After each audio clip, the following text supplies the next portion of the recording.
मी आज महाराष्ट्र व गुजरात राज्याचे महामहिम राज्यपाल यांचं या बैठकीत स्वागत करतो।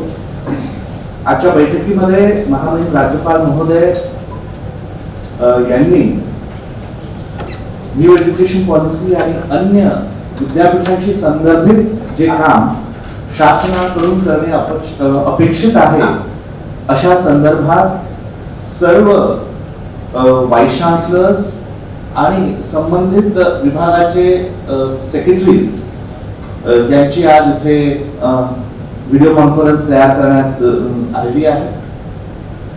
मैं इस बैठक में महामहिम राज्यपाल महोदय का हार्दिक स्वागत करता हूं। महामहिम हमारे 24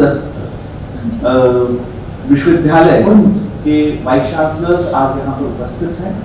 उसी के साथ हमारे 3 सेक्रेटरीज उपस्थित हैं। मैं महामहिम जी को विनती करता हूं कि वे हम सबका मार्गदर्शन करें और हमें अनुप्राणित करें। धन्यवाद।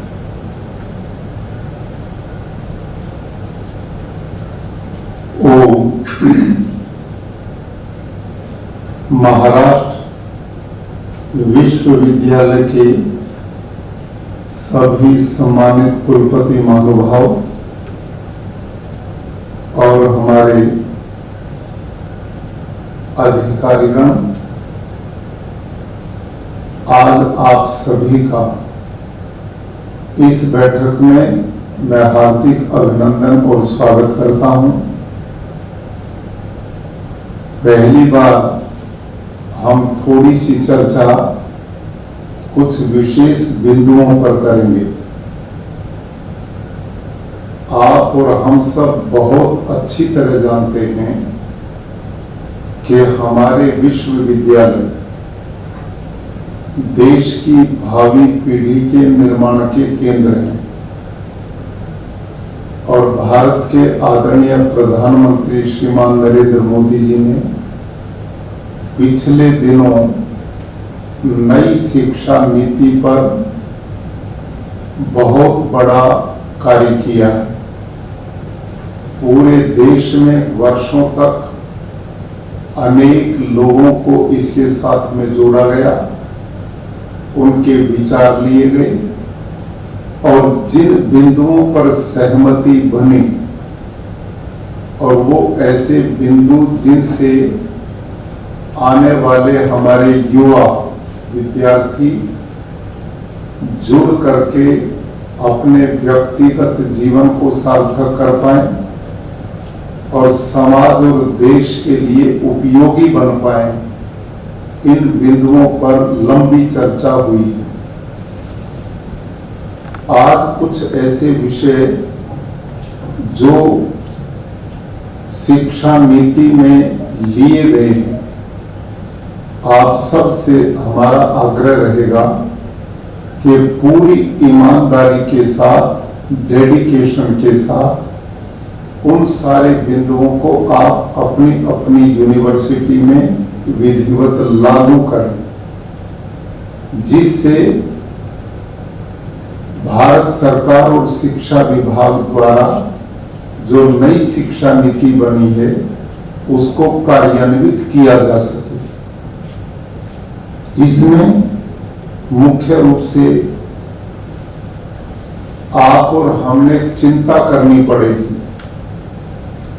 मेरी हमारे सेक्रेटरी डॉक्टर प्रशांत जी से भी बात हुई और माननीय मुख्यमंत्री जी से भी मेरी बात हुई। पिछले दिनों देखा गया है कि हमारी यूनिवर्सिटी की रैंकिंग जो है वो डाउन आई है, जबकि भारत में महाराष्ट्र एक बड़ा प्रोग्रेसिव प्रदेश है और पुराने समय से यहाँ शिक्षा के प्रति लोगों का अनुराग भी रहा है। ऐसे समय पर जब दुनिया में कंपटीशन तेजी से बढ़ रहा है और हमारे देश के विद्यार्थी बाहर विदेशों का आकर्षण देख करके जा रहे हैं, माननीय प्रधानमंत्री जी का मिशन स्वदेशी की ओर है और भारत को विकसित भारत बनाने का, आत्मनिर्भर बनाने का, तो तब बन पाएगा जब हमारे युवा बालक, युवा स्टूडेंट्स, उनमें योग्यता हो, शैक्षिक रूप से, वैचारिक रूप से वो जितने मजबूत बन पाएंगे तभी हम इन सब उद्देश्यों की ओर, चाहे आत्मनिर्भरता का है, स्वदेशी का है, विकसित भारत का पूरा कर पाएंगे। तो मैं आप सबसे निवेदन करूंगा कि जो रैंकिंग तेजी से हमारी डाउन आई है महाराष्ट्र की, उसकी दिशा में सभी यूनिवर्सिटीज को गंभीरता से सोचना चाहिए। और मुझे ये भी जानकारी मिली है कि आपको हर तीसरा महीने अपनी अपनी यूनिवर्सिटीज की 3 महीने की जो उपलब्धियां हैं उनकी जानकारी राजभवन को देनी चाहिए। आप सबसे मैं आग्रह करूंगा कि आप इन बिंदुओं को नोट करें और अपनी सभी तरह की जानकारियां यूनिवर्सिटी और राजभवन का सीधा संवाद बराबर रहना चाहिए। आपकी कोई प्रॉब्लम है, समस्याएं हैं, आप वो भी हमें बताएं ताकि हम मिल बैठ करके उन समस्याओं का समाधान करें और आपकी प्रगति नियमित रूप से आगे बढ़ती रहे। दूसरा, मेरी एक प्रबल मान्यता है, मैं शिक्षा से लगातार 35 वर्ष से मेरा सीधा रिश्ता रहा और बालकों के बीच में मैं रेजिडेंशियल स्कूल चलाता रहा, गुरुकुल। मुझे इस बात की जानकारी है कि जो बालक आपके यूनिवर्सिटीज में युवा, इस अवस्था में यदि उन बालकों को ग्राउंड नहीं मिला और आपने उनकी आदत ये नहीं बढ़ाई, तो युवा बच्चे में इतनी एनर्जी है, यदि सदुपयोग कर पाए तो उधर जाएगा और यदि नहीं किया तो दुरुपयोग वो उसका करेगा ही करेगा। मैंने अनुभव किया है गुजरात में, हिमाचल प्रदेश में। आपकी यूनिवर्सिटीज में मैं अभी तक आया नहीं, लेकिन अनुभव के आधार पे इस दिशा में आप लोग ज्यादा ध्यान दें। अक्सर आपके ग्राउंड आके देखे जाएं तो उनमें घास खड़ी है, न वहां बच्चे खेलने जाते, न नियमित अभ्यास होता। और बालक युवा यदि ग्राउंड में जाकर अपने शरीर से 2 बार पसीना नहीं निकालता तो उसका प्रवृत्ति गलत दिशा में जाएगी, उसे हम रोक ही नहीं सकते। इसलिए मेरा आपसे नम्रता पूर्वक आग्रह है कि आप अपने अपने खेल डिपार्टमेंट को बहुत मजबूती से सतर्क करें। आपके पास सारी व्यवस्थाएं हैं, ग्राउंड हैं, इक्विपमेंट हैं, शिक्षक लोग हैं, एक अलग डिपार्टमेंट है। ऐसे लोगों के लिए निश्चित रूप से एक डायरी लगवाएं और आपकी टेबल पर प्रतिदिन कितने स्टूडेंट्स ने आज ग्राउंड में जाकर खेलों में भाग लिया, यहां तक जानकारी आप एक बार शुरू करेंगे तो एक बार बच्चों को आदत बन गई तो फिर वो ग्राउंड के बिना रह ही नहीं सकेगा। आपसे आग्रह, भारत का ये भविष्य है।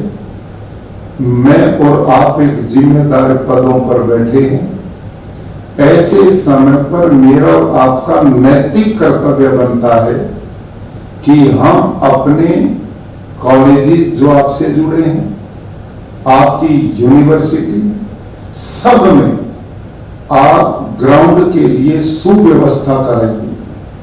सब बच्चे नियमित रूप से ग्राउंड में जाएंगे तो बाह्य वृत्ति से उनका छुटकारा होगा सकारात्मक सोच बनेगी और बच्चे शारीरिक रूप से मजबूत होंगे, तभी वो राष्ट्र के लिए कुछ कर पाएंगे। शरीर माध्यम खलु धर्म साधना, शरीर ही जीवन में भौतिक आध्यात्मिक सुखों का आधार बनता है और हमारे बालक खेल से में जाने के बाद उनका प्रेम शरीर से बनेगा, तो वो गलत प्रवृत्तियों में न जाकर पॉजिटिव थिंकिंग लेकर वो आगे की ओर बढ़ेंगे। और मुझे बताया गया है कि छत्रपति शिवाजी महाराज प्रतिष्ठान तथा भारत स्पोर्ट पोर्टल आपके लिए तैयार किए गए हैं। इन पोर्टल का आप लाभ उठाकर आप खेल को बढ़ावा दें। इस पोर्टल के माध्यम से आप खेल की गतिविधियों को बढ़ाएं और इनमें समाहित करें, ऐसा मेरा आपसे विशेष आग्रह है। और इसकी जानकारी आप सबसे मेरा निवेदन है, आज के अगले 3 महीने आपकी खेल कूद की क्या क्या गतिविधियां ग्राउंड में हो रही हैं, उनकी जानकारी कृपया राजभवन में भेजने का कष्ट करें। अगला, नई शिक्षा नीति में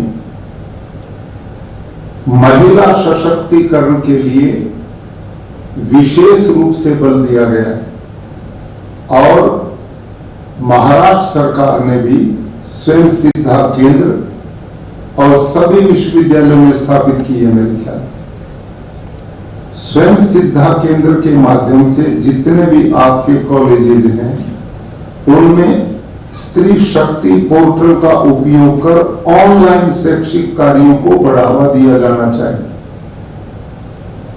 ये एक बड़ा महत्वपूर्ण प्रसंग है। आप सबसे निवेदन रहेगा कि इसके लिए हमारा जो मैडम आए थे, क्या विभाग उनके, वुमेन एंड चाइल्ड, हाँ, अदिति तक्कर, वुमेन एंड चाइल्ड डिपार्टमेंट, उनका और हमारी यूनिवर्सिटी जी का आपस में तालमेल बनना चाहिए। और मुझे जानकारी मिली हमारी बैठक में वुमेन एंड चाइल्ड डिपार्टमेंट के सेक्रेटरी महोदय भी उपस्थित हैं। तो मैं सचिव महोदय से आग्रह करूंगा कि बेटियों के लिए हमने स्पेशल स्किल की दिशा में उनको आगे बढ़ाना चाहिए। अनेक तरह के ऐसे विषय हैं कि जिनमें पढ़ाई के साथ साथ बेटियों में ये स्किल का विचार यदि पनपता है तो उनके रोजगार के भी रास्ते बनते हैं और वो आत्मनिर्भर भी बने। ऐसा आप सबसे मेरा निवेदन रहेगा। महिला बाल विकास विभाग और ग्राम विकास विभाग के साथ मिलकर के हम सेल्फ हेल्प ग्रुप के सशक्तिकरण की ओर काम करना चाहिए। आप दोनों मिलकर के इस दिशा में महिलाओं के लिए उनके सशक्तिकरण की योजनाएं बना सकते हैं। मेरा आग्रह रहेगा सचिव महोदय से कि वो इस दिशा में हमारे वाइस चांसलर महोदय से मिलकर आप कैसे बेटियों के सशक्तिकरण और महिलाओं के सशक्तिकरण की दिशा में काम कर सकते हैं, इस पर हमने संक्षिप्त रूप से विचार करना चाहिए, क्योंकि नई शिक्षा नीति में इन बिंदुओं पर विशेष रूप से ध्यान आकर्षित किया गया है। अगला मेरा निवेदन आप सभी से रहेगा, जितने भी विश्वविद्यालयों के कुलपति महोदय हैं, कि आप अपना जो प्रशासनिक विभाग है उसमें विशेष सुधार की आवश्यकता है और उसमें मुख्य रूप से जो आर्थिक मामले हैं वो इतने पारदर्शी हों, इतने स्वच्छ हों कि कोई किसी तरह की उंगली न उठाए। ये जो शिक्षण संस्थान है ये हमारी केवल अक्षर ज्ञान देने के केंद्र नहीं, अपितु ये बालकों के लिए आदर्श हैं। यहीं आकर के युवा पीढ़ी का मन मस्तिष्क विकास की ओर बढ़ने का अवसर लेता है। जितना बढ़िया एनवायरनमेंट हम अपने अपनी विश्वविद्यालयों को बना पाएंगे, आपके नीचे जो कॉलेजेज हैं उनका बना पाएंगे, उतना ही बालक सीखते हैं। युवा और बालक भाषण से नहीं सीखता, वो देख करके सीखता है, वो देखता है। हमारे जो कॉलेज में मेरे गुरुजी हैं, जो पढ़ाने आते हैं, प्रोफेसर हैं, लेक्चरर हैं, वो उनकी एक एक बात को नोट करते हैं। कैसे वो उठते हैं, कैसे वो बैठते हैं, कैसे वो बोलते हैं, क्या उनकी शैक्षिक योग्यता है, क्या उनका व्यवहार है, क्या उनकी दिनचर्या है, क्या उनका आपस में एक दूसरे के साथ विचारों का आदान प्रदान है। ये सब बालक युवा मस्तिष्क बहुत गंभीरता से देखता है। आप सब बहुत ही आदरणीय हैं। अनेक वर्षों आपका शिक्षा के क्षेत्र में योगदान रहा है। मेरा आपसे निवेदन रहेगा कि हमने यदि भारत को प्राचीन उन्नति की ओर ले जाना है तो उसके लिए बालक ही हमारी सबसे बड़ी पूंजी, युवा ही हमारी पूंजी है। और उनके लिए हमने एक वातावरण बना। वातावरण आपके जितनी भी क्लासेज हैं उनमें समय पर गुरुजन लोग जाने चाहिए, प्रोफेसर जाने चाहिए, लेक्चरर जाने चाहिए। अक्सर देखने को मिलता है कि लोग क्लासेज अटेंड ही नहीं करते और उससे वातावरण बालकों में, क्या वो नहीं समझते कि अमुक प्रोफेसर पढ़ाता नहीं पढ़ाता, सब जानता बालक हमारी स्थिति को। तो ईमानदारी से इस दिशा में मजबूती के साथ आप कदम उठाएं कि आपके कॉलेजेस जितने आपकी यूनिवर्सिटी के नीचे हैं, आपकी यूनिवर्सिटी है, उसमें क्लासेज में ठीक पठन पाठन की व्यवस्था बराबर चले। और हमारे यहाँ हॉस्टल की व्यवस्था है, उनके मेस की व्यवस्था है, उनके स्नान की, शौचालयों की, इसकी ओर भी ध्यान दिया जाना चाहिए। अक्सर देखने में आता है कि हम लोग कभी हॉस्टल में जाकर उनके दैनिक जीवन के सिस्टम को देखते ही नहीं। मैं स्वयं एक दो बार यूनिवर्सिटीज में हिमाचल में गया, इतनी दुर्दशा मैंने देखी कि कल्पना नहीं की जा सकती। तो उससे भाव बालकों के अंदर अच्छा नहीं बन पाता।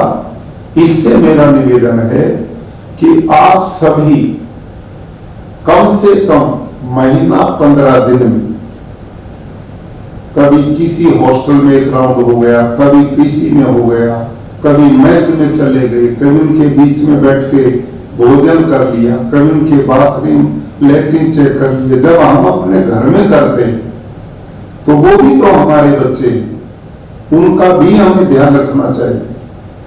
ये व्यवस्थाएं केवल हम चीफ वार्डन या वार्डन पर छोड़ें, इसकी अपेक्षा कभी कभी बीच में औचक निरीक्षण होना चाहिए। और छात्रावास हमारे बहुत आदर्श बनने चाहिए, वो व्यसन का केंद्र ना बने। अक्सर ध्यान में आता है बालक देर रात तक कब आते हैं, कितने बजे आते हैं, कोई सिस्टम नहीं। निश्चित रूप से एक समय फिक्स करें कि रात को इतने बजे, 9:30-10 बजे से बाद कोई बच्चा हॉस्टल में जो रहता वो आना ही चाहिए। उनके वहां खान पान की व्यवस्था ठीक रहे, ग्राउंड की व्यवस्था ठीक रहे, स्नान घर शौचालय ठीक रहे, उनके हॉस्टल ठीक रहे, पढ़ाई का वातावरण हो, वहां कोई नशे की आदत तो नहीं। आज बहुत गंभीर समस्या बन चुकी देश में कि युवा पीढ़ी को हम ध्यान नहीं दे पा रहे और नशों की ओर बालकों की प्रवृत्ति हो रही है और नशे भी अनेक तरह के आ रहे हैं। इस आयु में उन बालकों को बचाना मेरी आपकी नैतिक जिम्मेदारी है। बीच बीच में आप ऐसे सेमिनार भी करें, बीच बीच में किसी अच्छे लेक्चरर व्यक्ति को, समाज सुधार कोई ऐसा व्यक्ति उसको बुलाएं, उनके भाषण बालकों के बीच में कराएं। नशे के कितने दुष्परिणाम, शरीर मन बुद्धि का नाश कैसे होता है, परिवार कैसे उसे उजड़ रहे हैं, देश की प्रगति कैसे अवरुद्ध हो रही है, ये सब चीजें वहां पर युवा पीढ़ी के बीच में ऐसे कार्यक्रम होने चाहिए। आज स्वदेशी की दिशा में भारत के प्रधानमंत्री जी विशेष रूप से देश की जनता को आगे बढ़ा रहे हैं। ऐसे कार्यक्रम हमारे बीच में हो, बालकों में देशभक्ति का भाव पैदा हो, राष्ट्र भक्ति का भाव पैदा हो, स्वदेशी वस्तुओं के उपयोग की अभी आदतें मिले उनको, तो इससे आप बहुत बड़ी सेवा कर पाएंगे। सबसे बड़ी पूंजी इस समय हमारे हाथों में, राष्ट्र की पूंजी सबसे बड़ी हमारे युवा। राष्ट्रों का निर्माण कोई दीवारों से नहीं होता, आप जानते हैं। बहुत रेल की पटरी बिछाने से भी नहीं होता, बहुत कल कारखानों से भी नहीं होता, बहुत लग्जरी सुविधाओं से भी नहीं होता। असली राष्ट्र का निर्माण है हमारा युवा पीढ़ी का नैतिक उत्थान, हमारे युवा बालकों में चरित्र निर्माण, हमारी युवा पीढ़ी में नशे जैसी व्यसनों से मुक्ति, हमारी युवा पीढ़ी में अपने माता पिता बड़े गुरुजनों के प्रति सम्मान का भाव। ये कार्यक्रम अलग से आप लोग संचालित करें। इन कार्यक्रमों के लिए अलग से व्यवस्था की जानी चाहिए। ऐसे व्यक्ति बालकों के बीच में बुलाए जाए, युवाओं के बीच में, जो समाज के लिए आदर्श है, जिनको वो सुने और एक नया चिंतन उन बालकों को मिले, ताकि वो इसी आयु से अपने जीवन को आदर्शमय स्थिति की ओर ले जा सकें। ऐसा मेरा निवेदन है। युवा पीढ़ी में स्वच्छता अभियान है, वृक्षारोपण का काम है, व्यसन मुक्ति का कार्य है, जल संरक्षण का कार्य है। ये ऐसी प्रवृत्तियां हैं जो अभी आदत इसी उम्र में हमारी बन सकती है। आप सभी यूनिवर्सिटीज में एनएसएस आपके पास में है, एनसीसी है। ऐसे जो युवा हैं उनको आप जोड़ करके एक अभियान चलाएं कि हमने अपनी अपनी यूनिवर्सिटी में और उसके नीचे जितने कॉलेजेज हैं उनमें वर्षा काल में सब में वृक्षारोपण का अभियान चलाना, एक नियम बना और बालकों को, युवाओं को पेड़ दो, उनकी आदत बनाइए आप अभी से कि भाई अपना जन्मदिन आप मनाते हैं, अपने माता पिता की आपकी मैरिज एनिवर्सरी होती है, वो जाते हैं इधर उधर खा पी के खत्म हो जाता। इसकी अपेक्षा वो पेड़ लगाएं, और पेड़ लगाएंगे उसके पालने की भी जिम्मेदारी है। 3 वर्ष पेड़ हमें पालना पड़ता है और फिर सारा जीवन वो पेड़ हमें पालने का काम करता है। कितना बड़ा आज समय की मांग है। आज ग्लोबल वार्मिंग, पर्यावरण दूषण, बिना समय की वर्षाएं, कहीं अतिवृष्टि, कहीं अनावृष्टि, कहीं भूकंप आ रहे हैं, कहीं बाढ़ आ रही है, कहीं पर पहाड़ दरक रहे हैं, कहीं प्रदूषण वायु का, कहीं जल का है, कहीं मिट्टी का है। आज जहर हम खा रहे हैं। आपके पास कितने युवा हैं जो ग्रामीण पृष्ठभूमि के, जो खेती बाड़ी जिनके माता पिता करते हैं, आज यूरिया, पेस्टिसाइड, इंसेक्टिसाइड, जहर सब कुछ खेतों में डालकर भूमि बंजर कर दी, पानी दूषित कर दिया, बीमार करके सब अस्पतालों में जा रहे हैं। कितनी बड़ी चुनौती आज हमारे सामने। यदि मैं और आप ईमानदारी से इस उम्र के पढ़ने वाले युवा बच्चों में ये विचार दे दें तो इससे बड़ी क्या समाज सेवा हो सकती है, कितना बड़ा राष्ट्र भाव उनमें पैदा किया जा सकता है और अपना देश के प्रति समर्पण का भाव उन युवाओं को देश से जोड़ने का काम करें। आप सबसे मेरा निवेदन है कि आप इन दिशा में निश्चित रूप से छात्रों को जरूर प्रेरित करने का काम करें। नई शिक्षा नीति में भारतीय ज्ञान परंपरा एक नया विषय है, इंडियन नॉलेज सिस्टम। इस दिशा में यदि ईमानदारी से काम किया जाए तो बच्चों में नैतिक मूल्यों की स्थापना हो सकती है। आप जहां सब्जेक्ट हमारे प्राचीन होते थे उनकी ओर बढ़ना है। मैं व्यक्तिगत आपसे एक निवेदन करूंगा, हमने शिक्षा दे दी, डिग्रियां बांट दी और उनको समाज में भेज दिया। ये तो करेंगे, ये बुराई नहीं करना ही ये काम है, लेकिन इससे भी ज्यादा जरूरी है आप अपने अपने कॉलेजेस में, यूनिवर्सिटी में हर तीसरे महीने का नियम जरूर बनाइए कि आप समाज के किसी ऐसे व्यक्ति को जो लोगों में सम्मान का भाव रखता है, जिसमें समाज सेवा का भाव है, जो राष्ट्र के प्रति त्याग और तपस्या से काम करता है, ऐसे किसी महापुरुष को बालकों में जरूर बुलाएं और उनको सब्जेक्ट दिए जाए, विषय दिया जाए कि वो इस बिंदु पर चर्चा करे और बदल बदल करके उन बालकों में मोरल वैल्यूज, नैतिक शिक्षा बहुत जरूरी है। हमारी परंपरा क्या है?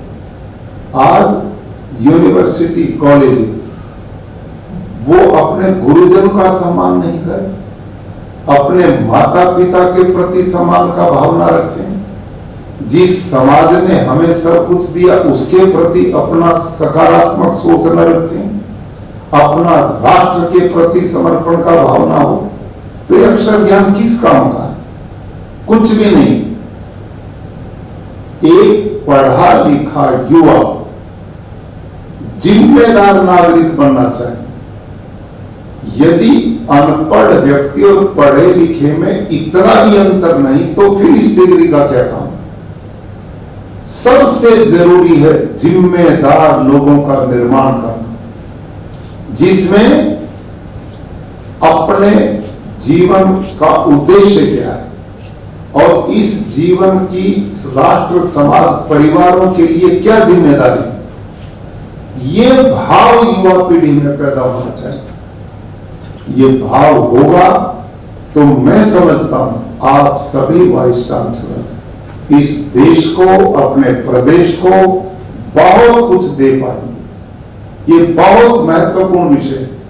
हमारी ताकत एक ही बात पर लगी रहती है, नए नए कोर्सेज ऐड करो, करने चाहिए, डिग्रियों की बात करो, ये भी होनी चाहिए, लेकिन इन सब के साथ बालकों में, युवाओं में अपने जो राष्ट्र की परंपरा रही, हमारी जो विरासत शिक्षा की रही, एक पढ़ा लिखा व्यक्ति कैसा हो, उससे क्या अपेक्षा समाज रखता है? वो सत्य का आचरण करे, वो धर्म का आचरण करे, वो पवित्रता से जीवन जिए, आर्थिक रूप से शुचिता उसके जीवन में हो, माता पिता के प्रति वो बुढ़ापे की लाठी बन जाए, अपने गुरुजनों के प्रति श्रद्धा का भाव पैदा रखे और अपने देश समाज के प्रति समर्पण का भाव हो। ऐसे युवा जब हमारी यूनिवर्सिटीज, कॉलेजेस से निकलेंगे तो हम प्रधानमंत्री मोदी जी जिस मिशन के साथ रात और दिन जिन्होंने सारे देश को अपना परिवार बना लिया और रात दिन इसी मिशन के लिए लगते हैं कि हमारा भारत विकसित भारत बने, आप और मैं पता नहीं कितने लोग उसे देख पाएंगे, लेकिन एक प्रधानमंत्री का संकल्प कितना ऊंचा कि हमारी आने वाली पीढ़ियां शान से जिंदगी जी सके। उनके जीवन में बड़ा उत्साह, उमंग और स्वाभिमान का भाव पैदा, और हम दुनिया में किसी से पीछे ना रहने पाए। ये काम हम सब मिलकर के जब करेंगे तब संभव हो पाएगा। और ये बहुत बड़ी सेवा, एक एक बूंद से घड़ा भरता है। यदि मैं और आप अपनी जगह बैठकर अपनी अपनी जिम्मेदारी का पालन करते हैं तो ये बहुत बड़ी राष्ट्र सेवा है। और भारतीय जीवन मूल्य, भारतीय ज्ञान परंपरा, इसका भाव निश्चित रूप से हमारी आने वाली पीढ़ियों में होना चाहिए। एक पढ़ा लिखा युवा जब समाज को आप दें तो बाकी समाज के लोगों से हटकर वो विशेष गुणों से परिपूर्ण हो, ताकि समाज को आगे बढ़ाने में और राष्ट्र सेवा में उसका बहुत बड़ा योगदान। ये भाव इसी के साथ नई शिक्षा नीति में एक स्किल डेवलपमेंट, ये एक जरूर हमने लेकर के चलना। आज अब तक हम क्या करते आए? अक्षर ज्ञान दिया, पढ़ा दिया, लिखा दिया, एक डिग्री दे दी और सड़क पे छोड़ दिया। क्या करे वो? इतना बड़ा देश है, एक एक व्यक्ति को मैं और आप नौकरी नहीं वैसी दे पाते, लेकिन हमारा बालक, पढ़ा लिखा बालक इतना योग्य बना जाए कि वो नौकरी ना करे, अपितु नौकरी देने वाला बने। उसमें इतनी योग्यता हमने पैदा करनी चाहिए, इतना आत्मविश्वास पैदा करना चाहिए, उसमें स्किल डेवलप करनी चाहिए, ताकि वो बालक एंटरप्रेन्योर बने, औरों को भी वो रास्ता देने का काम बने। इतना विश्वास उसमें पैदा, ये आज सबसे बड़ी आवश्यकता है। प्राचीन भारत में भी विद्या वो थी जो अर्थ करी थी, जिससे बालक कभी भी रोटी, कपड़ा, मकान की चिंता ना करे। ये तो पढ़े लिखे में गुण होना ही चाहिए, और वो तब होगा जब हम शिक्षा के साथ साथ उसको किसी न किसी हुनर से जोड़ेंगे, स्किल से जोड़ेंगे, और उसमें काम करने का भाव और कुछ सीखने का भाव। ये आप नई शिक्षा नीति में ये सारे विषय लिए गए हैं। आप सबसे आग्रह है कि इस दिशा में आप जरूर अपने अपनी यूनिवर्सिटीज, कॉलेजेस में स्किल की दिशा में योगदान के लिए बालकों को आगे जरूर बढ़ाएं। और इसमें एक विषय और भी लिया गया है, स्कूल कनेक्ट।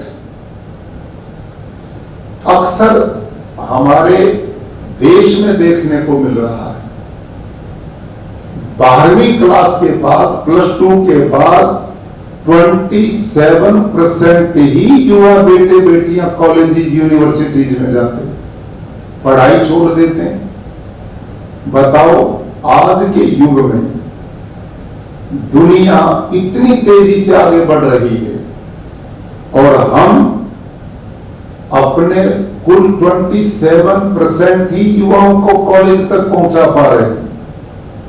इसका तरीका एक ही है कि आपके जितने भी कॉलेजेस, यूनिवर्सिटीज के नीचे वो अपने अड़ोस पड़ोस के कुछ गांव को गोद लें, आपकी यूनिवर्सिटीज कुछ गांव को गोद लें, और हमारे लेक्चरर, प्रोफेसर समय निकालकर स्कूल्स में जाकर उन बच्चों को भावी जीवन के प्रति प्रेरित करें, शिक्षा के महत्व को बताएं और उनको प्रेरित करें कि वो अपनी पढ़ाई को बीच में ना छोड़ें। वो अधिक से अधिक युवा 12वीं के बाद भी कॉलेजेस में एडमिशन लें। आप इतने क्षेत्रों की शिक्षा, दुनिया भर के डिपार्टमेंट हैं जिस बालक की जिसमें रुचि है उस दिशा में आगे बढ़ सकता है। और नई शिक्षा नीति में तो सब्जेक्ट भी चेंज कर सकता है, जो चाहे वो ले सकता है, अपनी रुचि का ले सकता है। तो ये सब जानकारियां बालकों को नहीं मिलती गांव में, उनके माता पिता को जानकारी होती नहीं, बच्चों को कोई बताता नहीं, और वो बेचारे वहीं अपना पढ़ाई छोड़ करके इधर उधर रोजगार का तरीका ढूंढते हैं। लेकिन वो अशिक्षा जीवन भर उनको भी कष्ट देती है और देश के विकास में भी वो योगदान नहीं दे पाते। इससे मेरा निवेदन रहेगा आपसे कि आप स्कूल से कनेक्ट जरूर हो। ये इसमें एक दिया गया है अपना नई शिक्षा नीति में कि ताकि बालकों के बीच में जाकर आगे पढ़ने के लिए भी उनको प्रेरित किया जा सके। एक मेरा आपसे आग्रह रहेगा, ये एक विषय ऐसा है कि जिसको जरूर हमें करना चाहिए। आपकी यूनिवर्सिटी से किस साल में शिक्षा पूरी करने के बाद, आपने कॉन्वोकेशन में डिग्री देने के बाद, आपके युवा स्टूडेंट्स किस किस क्षेत्र में गए हैं काम करने, ये जानकारी रखी जानी चाहिए कि वो किस सेवा में आगे बढ़े। ये जानकारी हमें मिले। आप एक छोटा सा किसी प्रोफेसर की या किसी अपने ऑफिस में एक जिम्मेदारी हो सकती है कि बालक से हमारा युवा से संपर्क बराबर बना रही है। एलुमनाई सिस्टम यूनिवर्सिटीज अपनाती है, ऐसे कार्यक्रम होने चाहिए। आपकी यूनिवर्सिटी आर्थिक रूप से सरकारों पर निर्भर रहती है। मैंने ऐसे कई वाइस चांसलर्स महानुभाव देखे कि जो अपने पुरातन छात्रों से लगातार संपर्क करते हैं और साल में 2 साल में कोई उनका एक सम्मेलन करते हैं, एलुमनाई सम्मेलन, और आपके स्टूडेंट्स इतनी बड़ी जगह पे जाते हैं, वो आर्थिक बहुत बड़ी सहायता यूनिवर्सिटीज की कर देती है। वो बहुत अच्छे पदों पर या उद्योगपति बन जाते हैं। ऐसों का कितना उपयोग लिया जा सकता है। और नहीं तो कम से कम जो गरीब छात्र आपके पास है, केवल इसलिए नहीं पढ़ पाते कि उन पे फीस देने का पैसा नहीं होता। पुराने ऐसे छात्र मिलते हैं कि जो एक फंड बना सकते हैं। कोई गरीब छात्र लेकिन पढ़ने में योग्यता रखता है तो वो फंड से बालक का भविष्य बन सकता है। ऐसे फंड एलुमनाई छात्र आपके लिए बनाने के लिए दुनिया भर के तैयार हो जाएंगे। ऐसा एक सिस्टम बने। मेरा आपसे आग्रह है कि आप जितने भी महाराष्ट्र से वाइस चांसलर महानुभाव हैं, महीने में आपस में ऑनलाइन मीटिंग कर लें, कई बार आपस में बैठ लें, अपने अपने यहाँ जो नया चिंतन सोच विचार आपने बढ़ाई है वो दूसरों को दें, दूसरे ने अच्छा किया वो अपने में ले, और एक संकल्प के साथ आगे बढ़े। आपसे इन्हीं शब्दों के साथ मैं अंत में निवेदन करूंगा कि हम जितने समय जहां रहते हैं, जितना ईमानदारी से, जितने परिश्रम से, जितनी जिम्मेदारी से अपना काम करेंगे, ये बहुत बड़ी राष्ट्र की सेवा है। बहुत बड़ा कार्य आप लोग कर रहे हैं। और सबसे बड़ी बात कि आपके हाथ में वो युवा हैं जिनके हाथ में देश आने वाला है। अब वो हाथ कितने मजबूत हम बना पाते हैं, वो हाथ कितने राष्ट्रीय और देशभक्ति के भाव से उत्प्रोत है, ये मेरी आपकी जिम्मेदारी है। तो हम आपस में मिलते रहेंगे। आप सबसे मेरा आग्रह है कि थोड़ी सी मैंने चर्चा आप लोगों के बीच में ये की है, इन बिंदुओं पर आप जरूर ध्यान दें और जो नई शिक्षा नीति आई है वो आप सबके पास में उसकी जानकारियां हैं। इस दिशा में आप उसका अध्ययन करें, आपस में बैठें और उसको विधिवत लागू करें। जब ये विधिवत लागू होगी तो एक चेंज आएगा, अंतर आएगा। बाहर बच्चे क्यों भागते हैं? क्योंकि उन्होंने अपने स्टैंडर्ड मेंटेन किए। यदि हम ऐसा अपनी अपनी यूनिवर्सिटीज में करते हैं तो क्यों नहीं हो सकता? संभव सब कुछ है। मैंने स्वयं ऐसे गुरुकुल में काम शुरू किया था जो बिल्कुल बंद होने की स्थिति में था, जिनमें कोई बालक ही नहीं भेजता था। लेकिन आज वो प्रयास किए गए हैं और उसका परिणाम, जहां कोई बच्चा नहीं भेजता था, जहां कोई सरकारी एक पैसे का अनुदान नहीं था, वहां डेडिकेशन और परिश्रम थोड़ा ईमानदारी से किया गया। अभी डॉक्टर प्रशांत जी जो हमारे सचिव हैं, आईएएस अधिकारी हैं अपने प्रदेश के, और हमारे यहाँ के जो कंट्रोलर महोदय, इनको मैं लेके गया अपने गुरुकुल में। इन्होंने स्वयं जाकर के देखा,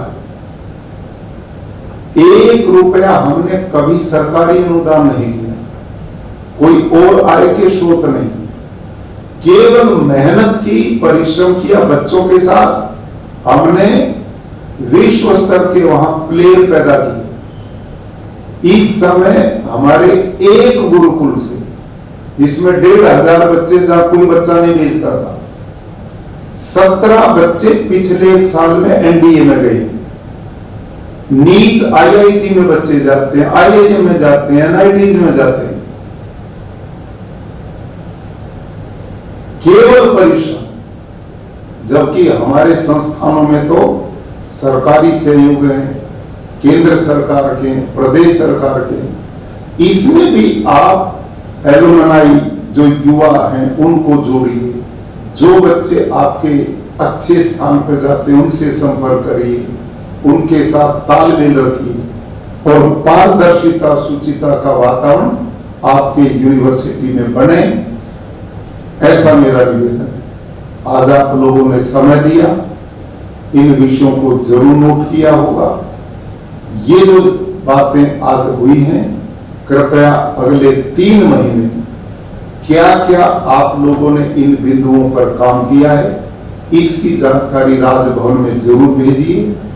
और मेरा एक स्वभाव रहा है, मैं बिना सूचना के कई बार यूनिवर्सिटीज में जाता हूं, हॉस्टल में भी जाता हूं, और ये स्वभाव रहा है। गुजरात विद्यापीठ जो पूज्य बापू महात्मा गांधी ने 1920 में स्थापित की थी, वो भी मैं चांसलर के रूप में देखता हूं। एक ऐसा संस्थान जो बहुत दुर्गति से गुजर रहा था, जहां स्वच्छता का ध्यान नहीं, छात्रों की व्यवस्था का ध्यान नहीं, एजुकेशन का कोई स्तर नहीं, लेकिन पिछले 1.5-2 साल में हमने पूरा उसको बदल दिया। 7 दिन लगातार मैंने झाड़ू लगाया उसमें, लगातार 7 दिन, और 400 टन कूड़ा कचरा निकाला उसके बीच से। वहां के छात्रावास, वहां के लैट्रिन बाथरूम, खुद जाकर के वहां खड़े होकर मैंने ठीक कराई, सफाई कराई, और आज सब कुछ बदल गया है। तो हम एक एक संस्थान को अपने को संभालें तो एक बहुत बड़ा काम हो सकता है। एनसीसी, एनएसएस के छात्रों को आप जो निश्चित उनके कार्यक्रम उनसे जोड़िए, बाकी छात्रों को जोड़िए। समाज सेवा का भाव उनमें पैदा हो, पर्यावरण बचाने के लिए वृक्षारोपण, जल संरक्षण, नशा मुक्ति, ये सब अभियान हमारे यहाँ मजबूती से चलने चाहिए, जिससे युवा पीढ़ी में संस्कार बन पाए और वो संस्कार आजीवन उनके काम आए, जिससे परिवार भी अच्छे बनेंगे, समाज भी अच्छा होगा और देश के लिए भी वो काम करेंगे। आप लोगों ने समय निकाला, आपसे बातचीत का अवसर मिला। मिलते रहेंगे। आप सबके प्रति मेरी मंगल कामना, बहुत बहुत शुभकामना के साथ अपनी बात समाप्त करता हूं। धन्यवाद। धन्यवाद महामहिम राज्यपाल महोदय जी। आपके आशीर्वादों से हम सभी प्रेरणा प्राप्त करते हैं। मुझे आशा है कि आज उपस्थित सभी वाइस चांसलर्स और सभी सेक्रेटरी साहब हमारे इस काम को आगे बढ़ाएंगे। पुनः एक बार मैं महामहिम जी को धन्यवाद देता हूं और सभी वाइस चांसलर्स और सेक्रेटरी साहब से भी धन्यवाद।